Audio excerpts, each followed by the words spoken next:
Well, hazardous weather comes in all forms in the Wabash Valley, and as the winter months melt away, our threat of snow, storms, and extreme cold shifts to thunderstorms and tornadoes.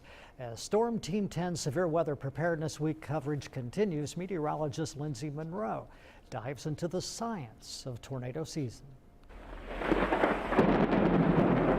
While severe weather is possible any time of year, Illinois and Indiana see the highest probability of destructive storms in the spring months, April through June. Looking back at last year, severe weather season was delayed due to colder than normal temperatures coming out of winter.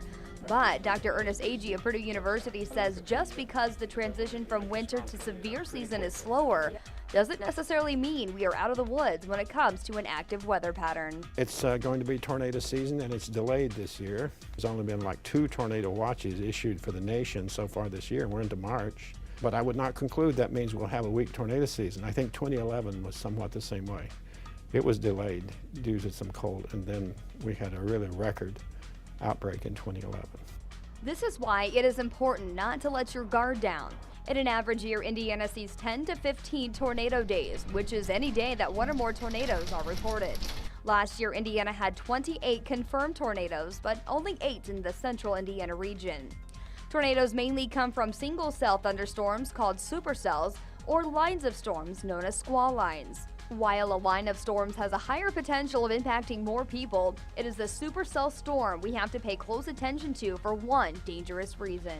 Yeah, I fear the supercell storm the most. The supercell has the ability to make the more severe, violent tornado. And that's what you see in all these major outbreaks. Joplin was supercell, and Orino and more supercells. You know, I don't like supercells. Dr. Agee stressed to us that while central Illinois and Indiana are impacted by more squall lines than supercells, it's important to keep in mind that small probability events happen all the time. That's why having a plan in place well in advance could potentially save your life and property in times of severe weather. With photojournalist Gary Bryan, Lindsay Monroe, Storm Team 10. On average, 76 tornadoes occur each year between Indiana and Illinois. Severe Weather Preparedness Week continues tomorrow.